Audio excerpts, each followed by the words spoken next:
هذا العام عندك امتحان وعندك التوجيه، خصوصا صحابي الباك. واش ما تلاحظش ان التفكير في التوجيه تيسرق منك بزاف د الحوايج وما تيخليكش تركز على الامتحان ديالك؟ دائما تسوط على راسك اسئله: شنو غندير انا من بعد الباك؟ وهاد المدارس وقاش غيتفتح الترشيحات فيهم؟ وفوقاش اخر اجل؟ وعندك كيمشي ليا شي وقت؟ واش غندير بريباراسيون كونكور ولا لا؟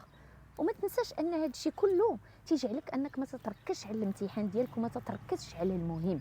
داكشي علاش اليوم غادي نشوفوا مجموعين كيفاش خصك تتعامل مع التوجيه في هذه المرحله. تبع معايا، ليتس جو. اول حاجه ميزامي، وهنا ركز معايا وانا متاكده انك غتتفق معايا، ان اللي غادي يحسم في التوجيه ديالك هو داك المعدل اللي غادي تجيب. وداك المعدل شكون اللي غادي يحسم فيه؟ هي الخدمه ديالك ديال دابا، هو التركيز ديالك ديال دابا، هي الطاقه اللي حاط دابا. ياك متفق معايا؟ هذه النقطه الاولى. النقطه الثانيه، خصنا نعرفوا ان دابا حاليا انت ماشي في مرحله اختيار.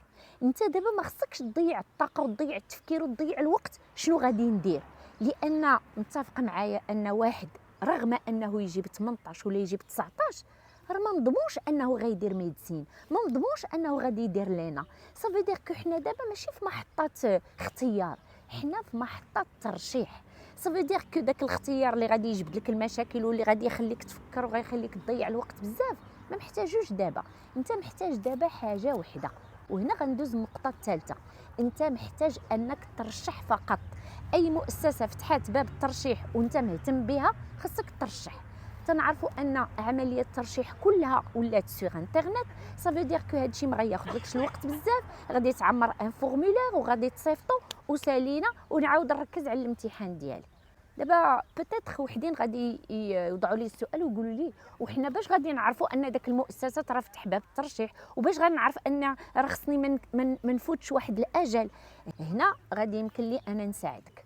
اول حاجه غادي نحط لكم سور ما ستوري اي مؤسسه فتحت باب الترشيح غتلقاها في ستوري. هذه الاولى، كو سوا سور يوتيوب ولا انستغرام. ثانيا، باش ما يفوتك حتى شي اجل ديال الترشيح، في كل شهر غادي نحط لك المؤسسات اللي غينتهي الترشيح ديالهم في داك الشهر. مثلا حنا في شهر 5 تنعرفوا ان مثلا ان ليسكا غادي يتسالى الترشيح ديالها في 25/5، ان مدرسه الفنون الجميله غيسالي الترشيح ديالها في 31/5. هادشي غتلقاه دائما في ماستوري، داكوغ. وثالثا، وباش يمكن لي نزيد نساعدك، خصك تعرف ان باش تتبع الترشيح ديالك خصك واحد الورقه. ما تنتبعوش الترشيح ديالنا غير هكاك غير كومسا، لا، خصنا ننظموا راسنا. خص تكون عندنا واحد الورقه. هاد الورقه انا وجدتها لك، انت ما عليك الا تعمرها. والورقه هي هذه، وكيفاش غتعمرها ها كيفاش غادي تعمرها. كما وعدتكم وجدت لكم واحد ورقه ديال تتبع الترشيحات اللي غادي تلاحظوا اول كولون فيها المؤسسه، غتكتب سميه المؤسسه، اوكي، وخليت لك بزاف ديال السطور باش يمكن لك تعمر بزاف المؤسسات. دونك غادي نكتب سميات المؤسسه، من بعد غندير تاريخ بدايه الترشيح، فوقاش بدا الترشيح في هذه المؤسسه غنكتبو، داكوغ. من بعد غادي ندير تاريخ نهايه الترشيح، ونفضل ان يكون هذاك مكتوب بالحمار ولا دير له الفلوريسون باش مزيان يبان قدامك. من بعد غدير ترشيحي. شنو هي ترشيحي؟ غتكتب التاريخ اللي ترشحتي فيه باش تبان لك ديك البلاصه راه عامره، راك ترشحتي، داكوغ. الملاحظات تتبقى: واش خصك شي ورقه، واش خصك تبوستي شي حاجه، المهم انت وعلى حسب الترشيح ديالك. دونك انا نطلب منك انك تامبريمي هذه الورقه. دونك هكا غتكون الورقه قدامك وانت تتعمرها او فور اي ميزور، وراسك تيخوى من هذا المشكل التوجيه، وغيبقى لك الوقت باش تركز على الامتحان. دونك نتمنى انك فهمتي.